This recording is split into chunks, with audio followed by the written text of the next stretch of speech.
Olá, bom dia. São 11 horas e 48 minutos e estamos ao vivo dos estúdios da B3 em São Paulo. Eu sou o Márcio Croin e este é o programa Dinheiro na Semana, o seu ponto de partida semanal na economia. O convidado do programa de hoje é o Gustavo Garcia, gerente sênior de pesquisa e inteligência de mercado para a América do Sul da Cushman & Wakefield, uma empresa especializada no mercado imobiliário corporativo de alta renda. O tema do programa de hoje é a perspectiva para esse mercado em 2018. Como está a procura por novos espaços? Esse mercado aquecido pode ser um sinal de criação de empregos e recuperação da economia. Afinal, empresas estão procurando novos espaços para sua expansão ou ampliação da atividade. O Gustavo vai mostrar o que pode acontecer no ano que vem e o programa está aberto para a sua participação. Escreva aqui na área de comentários do Facebook a sua pergunta que o Gustavo responde para você no segundo bloco. Mas antes, vamos com as informações do nosso telão sobre o que vai movimentar a economia nesta semana. Eu começo com um giro de informações quentes do dia e pelo segundo mês seguido, o saldo do capital estrangeiro na B3 ficou negativo. Nos últimos 2 meses, os estrangeiros retiraram quase 4,5 bilhões de investimentos em ações brasileiras. Mas, apesar do acumulado do ano negativo, o saldo do ano é positivo em cerca de 10 bilhões de reais e dificilmente vai modificar nesse último mês do ano. Agora há pouco, o principal índice da B3 estava em alta de 0,90% aos 72.917 pontos. Nosso próximo item é o câmbio. O dólar encerrou o mês de novembro cotado a R$ 3,27, praticamente estável na comparação com outubro. Desde agosto, a divisa americana acumula valorização de 5%. Há 15 minutos atrás, o dólar estava em queda de 0,33% aos R$ 3,24.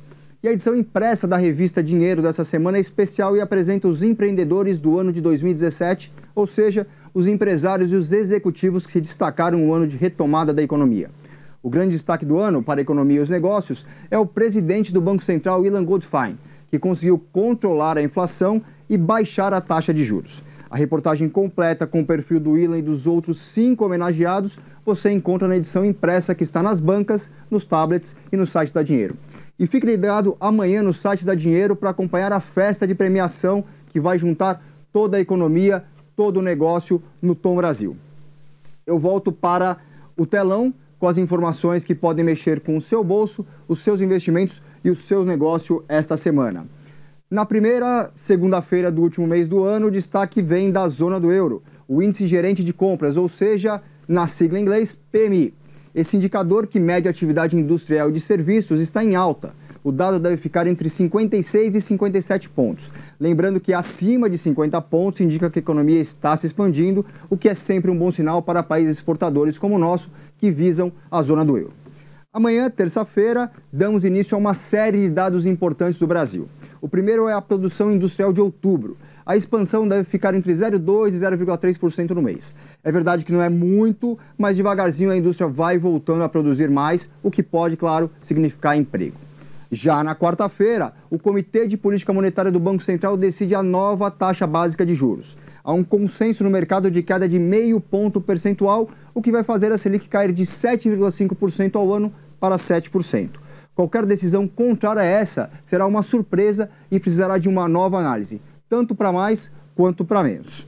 Eu passo para a próxima tela e o dado mais importante da quinta-feira vem da China. A balança comercial chinesa, um indicador sempre interessante para conhecer o apetite do gigante asiático. A projeção é de um saldo positivo de 34,7 bilhões de dólares. E para encerrar a semana, o IBGE apresenta o Índice de Preços ao Consumidor Amplo, IPCA, do mês de novembro. O cenário continua benigno para a inflação e o mercado espera um avanço de 0,35% no mês, o que deve manter o IPCA acumulado em 12 meses entre 2,7% e 2,8%.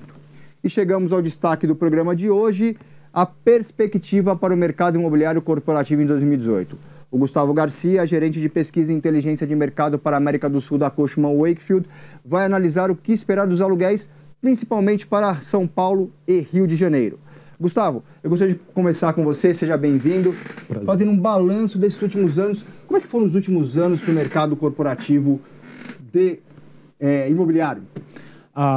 Eu acho que o mais importante da gente entender qual foi a tendência desses últimos anos é entender a dinâmica de entregas desses últimos anos, né?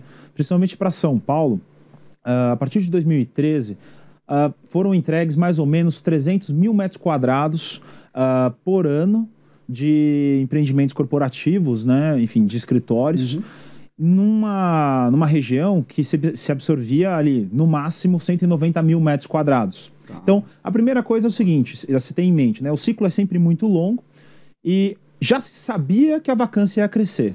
Tá? Isso era um fato. Por conta da economia em baixa? Na verdade, ainda não. Por conta das entregas que estavam vindo, que vieram aliás, não tanto em 11, mas em 12, 13, 14 principalmente. Tá. Com essas entregas, já era suficiente saber que se teria uma vacância maior no mercado, porque a entrega é muito grande. Porque a absorção, que é o quanto que você aumenta a ocupação ao longo do tempo, não aumentaria tanto quanto essas entregas chegariam no mercado. Então isso por si só já daria uma inclinação um pouco diferente para esse mercado. Com a crise, tá? Piora o mercado. Piora o mercado, então você aumenta a taxa de vacância e estende esse ciclo de vacância para frente. Tá. Isso significa que preços caem também, não? Sim, com certeza. Especialmente para o nosso mercado, que ele é muito imaturo, essas entregas, elas dirigem claramente os preços para baixo. Tá? Então, foi o que aconteceu nos últimos 3 anos, principalmente, vou dizer, principalmente 15, 16, 17, agora ele começou a estabilizar, tá? Então uma queda um pouquinho menor, descontos aumentaram um pouco também nesse período. Então foi um período de movimentação muito grande de inquilinos, né? Então você imagina, muitos prédios novos, inteiros vazios. Eles são ativos para investidores. E esses ativos só valem se eles estiverem rendendo. Eles só rendem se tiverem aluguel, se tiverem ocupação. Então, nesse sentido, os proprietários eles foram muito, como é que se fala, agressivos, né, para conseguir novos inquilinos, em especial por conta da crise. Imagina que durante a crise, 2 coisas poderiam acontecer.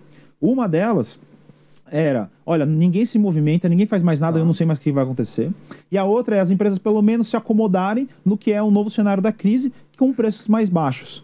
No sentido que eu estou querendo dizer? A gente esperava ver absorção negativa durante esses anos, né? Então a ocupação cair, porque as empresas vão diminuindo ao longo do tempo, mas na verdade essa ocupação se manteve estável, para dizer o mínimo, para o que é ativo de classe A e B. Para ativo de classe A, aconteceu que, enfim, o pessoal já fala bastante no mercado, que é o flight to quality, ou até o flight to price, porque o preço caiu bastante. Você e os inquilinos lugares melhores para você se movimentar, né? Essa mudança faz todo sentido. E essas ocupações não caíram ao longo do tempo. Então, o que a gente viu até hoje foi, primeiro, muitas entregas, então a vacância ia aumentar de qualquer jeito. Segundo, essa vacância aumentou ainda mais por conta da crise e se estendeu ainda mais, né? Então, o ciclo ao longo da crise. A partir de agora, qual que é o cenário, né? O cenário é de recuperação econômica para qualquer setor que você vá analisar hoje, né? Brasil, assim.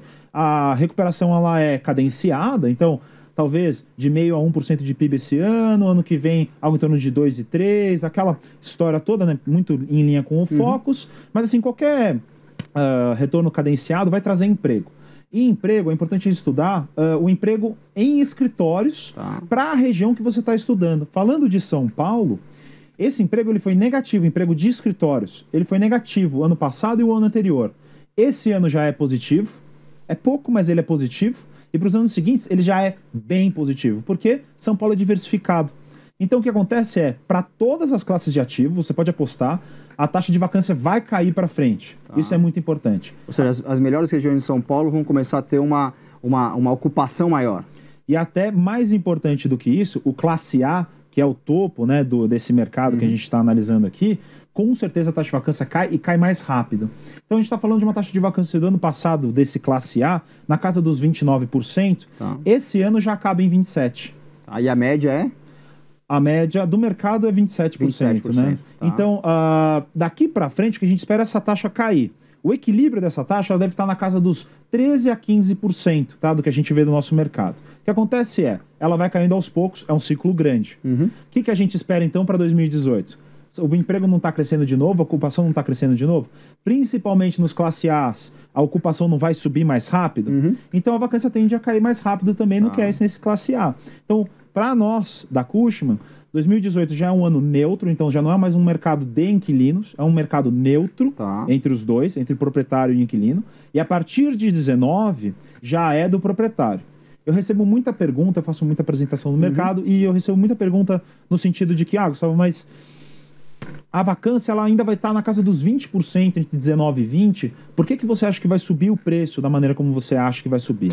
Primeira coisa, contratos aqui no Brasil, eles são curtos. A gente vê como contrato longo, né? 5, 3 anos de revisional e tal. Mas se você olhar nos Estados Unidos, a média do contrato é 15 anos. Nossa, 20 anos numa mudança de um inquilino, né? Então aqui a gente está falando, a cada 3 anos a gente revisar. Então, tanto para baixo, como foi agora, quanto para cima, essa volta vai ser muito rápida. É a primeira coisa. E a segunda coisa é 20%.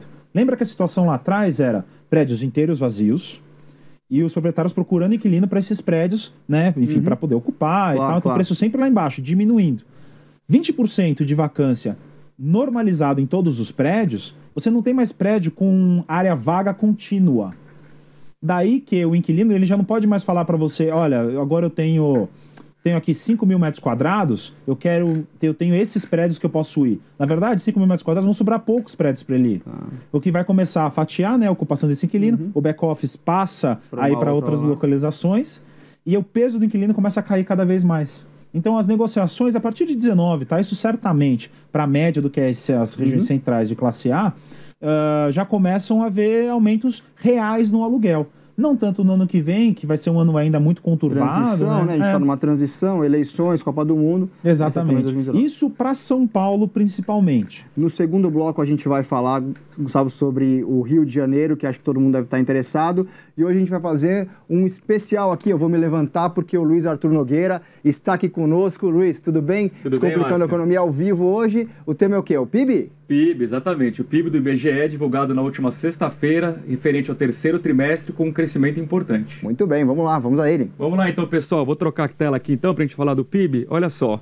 Primeira pergunta, quais setores puxaram esse PIB? O resultado foi uma pequena alta de 0,1% em relação ao trimestre anterior, mas de 1,4% quando a gente compara com o terceiro trimestre do ano passado. Consumo subiu, indústria subiu, mas o principal ponto que eu queria destacar aqui é a volta do investimento. É fundamental. Por quê? Porque o crescimento da economia só será sustentável se houver investimento. Se for apenas consumo, aí vira voo de galinha. Quais são as projeções para 2017 e 2018? O Gustavo até comentou há pouco, o Boletim Focus vem subindo gradativamente. Esse ano a gente se aproxima de 1%, claro que é pibinho ainda, mas convenhamos, depois de tomar um tombo de 7% no biênio 2015-2016, já é alguma coisa. Agora, a boa notícia para o ano que vem, a gente pode crescer entre 2% e 3%. Convenhamos, para o padrão aí recente da economia brasileira, é um bom crescimento econômico. Mas as pessoas perguntam, quais são os riscos da gente não ter um crescimento sólido e de ser apenas um voo de galinha? Bom, a gente tem um risco internacional importante, presidente americano Donald Trump, a gente nunca sabe o que sai da cabeça dele, se ele resolver jogar uma bomba na Coreia do Norte ou vice-versa, o Kim Jong-un jogar uma bomba no Japão, enfim, começar a Terceira Guerra Mundial, convenhamos, não há projeção econômica. Mas no âmbito interno, eu colocaria como principal fator de risco pro futuro o cenário eleitoral. Por quê? Primeiro, porque há uma grande incógnita sobre quais serão de fato os candidatos no ano que vem. E, em segundo lugar, afinal de contas, as urnas vão eleger uma agenda reformista como a atual, que vai dar prosseguimento no que eu acredito que seja um cenário de crescimento econômico, ou as urnas vão eleger alguma agenda populista. Na minha avaliação, se vencer uma agenda populista, o Brasil pode voltar a um cenário recessivo. Mas eu estou otimista, acho que as urnas terão bom senso e, portanto, o crescimento econômico que já está em curso no Brasil há 3 trimestres consecutivos é para valer e vai continuar no ano que vem. É isso, pessoal. Eu volto na semana que vem. Márcio, para devolver a bola para você, eu queria fazer uma pergunta para o Gustavo, pode ser? Pode ser. Gustavo, claro. Eu queria saber, do ponto de vista da pessoa física, dado que a Selic está caindo muito, né, investir em título público já não é das melhores opções, investir em mercado imobiliário é uma boa? Para a pessoa física, pensar assim, o retorno ele é sempre de longo prazo, ele nunca acontece agora, principalmente nesse mercado que tem um ciclo bem longo. Né? Dependendo da posição que a pessoa física tomar, de risco um pouco menor, e ganhos de longo prazo, ou de prazo de 3 anos, para dizer o mínimo, é uma posição razoável. Agora, comparar isso com outras maneiras de investir, aí eu já não sei. Já é mais complicado. A gente estava falando, você terminou o primeiro bloco antes do Luiz chegar, falando sobre o mercado paulista, eu queria que você falasse sobre o mercado carioca, Rio de Janeiro. O que a gente espera do Rio de Janeiro também, que é um mercado muito demandado e era muito importante com o setor de óleo e gás, né? Inclusive, muitos fundos, né, eles têm exposição importante lá no Rio de Janeiro. Eu acho que sobre o Rio de Janeiro é o seguinte, o ciclo de entregas dele veio um pouco depois, tá? Ele veio principalmente esse ano e o ano passado. Então a taxa de vacância ela deu o pico agora. Né? Para frente não tem mais entregas, então isso é super importante. Do outro lado, do ponto de vista de emprego, qual que é o principal setor lá? É o óleo e gás, todo mundo sabe. E esse setor afetou diretamente a ocupação em escritórios também. Então o que a gente viu foi números muito mais fortes de queda para o Rio de Janeiro em termos de empregos em escritórios. Esse ano, eu falei para São Paulo era positivo, esse ano ainda é negativo no Rio de Janeiro, difícil ver isso virando já agora. E a partir do ano que vem, a gente vê um crescimento desse emprego em escritórios, mas ainda um crescimento mais baixo do que seria o de São Paulo, mais baixo do que seria o resto do Brasil. Qual que é a ideia? A ideia é que se o setor de óleo e gás, ou os setores que são predominantes no Rio de Janeiro, eles não se recuperarem de maneira estruturada, é difícil ver essa recuperação. Você não vê a recuperação do lado econômico, é difícil você ver a recuperação do lado da ocupação também.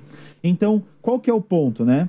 O ponto é o seguinte, no Rio de Janeiro, quase tudo que foi entregue é classe A. Então, o classe A tem muita vacância. Deve acabar esse ano na casa dos 42%, talvez 43%. É muita coisa, tá?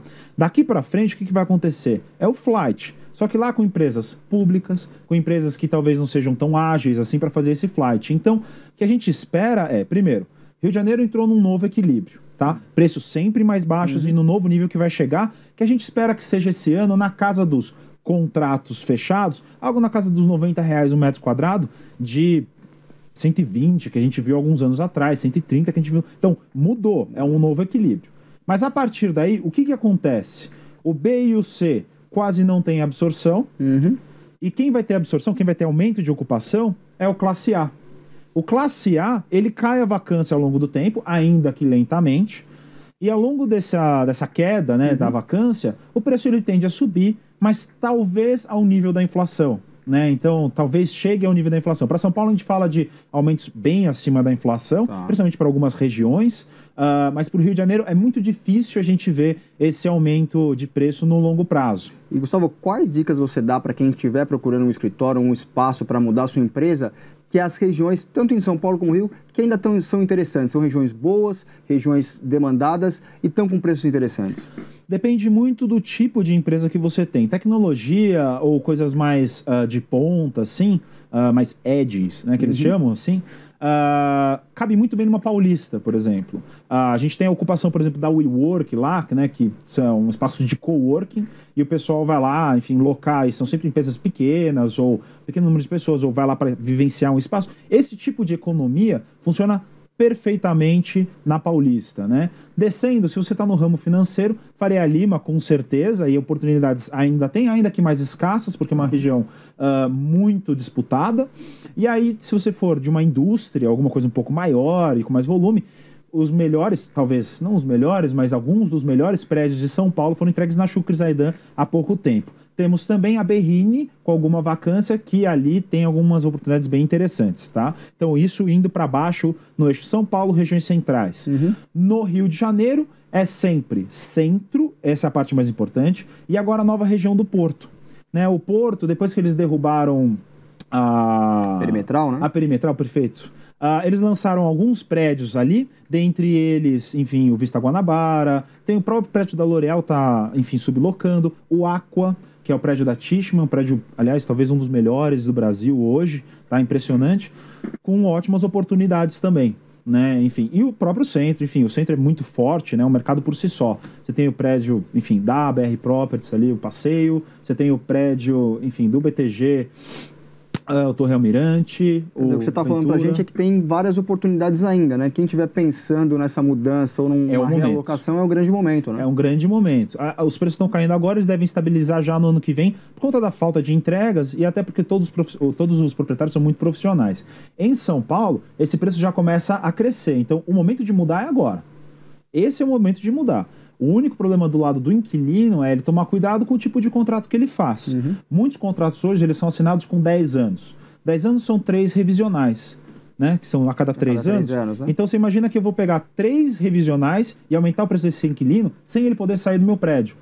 né? Se eu sou proprietário, do lado do inquilino. Preso durante muito tempo, né? E 10 anos, em 21 a gente já vai ter uns preços bem mais altos do que a gente tem hoje em São Paulo, com certeza. Então, é um primeiro ponto. No Rio de Janeiro, como a volta lá demora para acontecer, ela pode acontecer também de maneira mais cadenciada. Então, enfim. Gustavo, eu queria que você falasse um pouco, você comentou sobre as indústrias, como é que está o mercado de logística, que também é um mercado muito importante, sobretudo pelo nosso sistema de transporte rodoviário. Como é que está a logística agora, nesse momento, no Brasil? O mercado de logística é um mercado muito recente no Brasil, o maior mercado é o de São Paulo e é o que mais, é o mais forte, assim, tá? Tem 11 milhões de metros quadrados e o ponto do logística é o seguinte, ele é muito bem equilibrado. Porque as entregas só aparecem quando tem algum tipo de demanda. Alguns especulativos foram entregues e tal, mas é isso que está acontecendo. E o que acontece é o seguinte, por conta da crise, a absorção negativa não veio. Continua a absorção positiva, porque é um mercado muito forte. Mas as entregas continuaram um pouco mais altas do que esses aumentos de ocupação. Então, vacância cresceu um pouquinho e o preço caiu um pouquinho. É um mercado muito mais estável do que é o mercado de escritórios, tá? Uma dinâmica que a gente deve ver daqui para frente são duas nesse mercado. Aliás, duas dinâmicas que são bem importantes. A primeira é um mercado que deve se amadurecer muito, tá? Então, nos mercados próximos do que é o maior centro consumidor do Brasil, que é São Paulo, são mercados que devem ser pressionados em termos de preço e vacância, com certeza, localização super importante. E a segunda coisa é o tal do e-commerce, né? Muitas empresas se desenvolvendo nesse sentido, né? Algumas lojas trabalhando mais com essas entregas dessa outra maneira também. Então, é um mercado que vai se desenvolver muito, talvez possivelmente com o que está acontecendo nos Estados Unidos também, tá? Lá a Amazon é um disruptor, né, do que é o que eles chamam. A Amazon provavelmente vai entrar aqui no Brasil em algum momento, né? Já está para entrar, na verdade, já tem notícia disso. E assim, esse vai ser um setor que vai crescer cada vez mais, com absorções cada vez maiores, então ocupações cada vez maiores, porque essa parte da entrega é cada vez mais importante. Sem dúvida nenhuma. Do lado do retail, né, do lado do varejo, isso impacta, obviamente, mas deixar bem claro, ele impacta de uma maneira negativa, que é fechamento de loja, isso é bem claro, mas de uma maneira positiva também, no sentido de que as lojas que ficam, a experiência do consumidor é cada vez mais importante. Sem dúvida. Então, e a entrega continua sendo algo importante, né? Tanto na loja, como obviamente por um centro de distribuição pode chegar no limite da pessoa ir na loja, ver o item, compra pelo web. Isso já acontece para classe A, tá? O que falta é ganhar penetração em classe B e C. Então, assim, tanto o logístico vai ser forte daqui para frente, ele vai amadurecer e vai cada vez mudar mais do que é esse logístico que a gente tem hoje, que é o modular ou o big box, que são empreendimentos muito grandes. Tá. Talvez eles fiquem um pouco menores e mais próximos da cidade. Essa é uma possibilidade. Do outro lado, o retail, ele tende a ter um divisor de águas aí, né? O que é consolidado cada vez melhor e o que não é consolidado, ou o que não é o principal, ou o que não é o dominante, talvez aí derrapar um pouco para poder performar, né? Aí depende muito do tipo de ativo, onde que ele está e como é que ele performa, né? Mas a ideia do logístico com o retail é essa. E assim, nos Estados Unidos, eles esperavam que essa transformação fosse acontecer em 30 anos, né? Aconteceu em 10. Né? Então, se lá aconteceu em 10, é lógico que aqui a gente tem vários problemas, né? Logísticos, etc. Exatamente. Então, com certeza vai acontecer de uma maneira muito centralizada, né? São Paulo, Rio, grandes capitais, né? Essas coisas assim. Mas qual que é a chance de acontecer nos próximos 5 anos? Deve ser muito grande. E aí você vai voltar para contar isso para a gente aqui. Gustavo, obrigado pela sua participação. Prazer, viu? Muito obrigado pelo convite. E obrigado a você pela companhia neste Dinheiro na Semana de 4 de dezembro de 2017. Inscreva-se no nosso canal no YouTube e receba todas as novidades diárias da TV Dinheiro. Eu volto na próxima semana, no mesmo horário, às 11h30 da manhã. Boa semana, bons negócios. Tchau.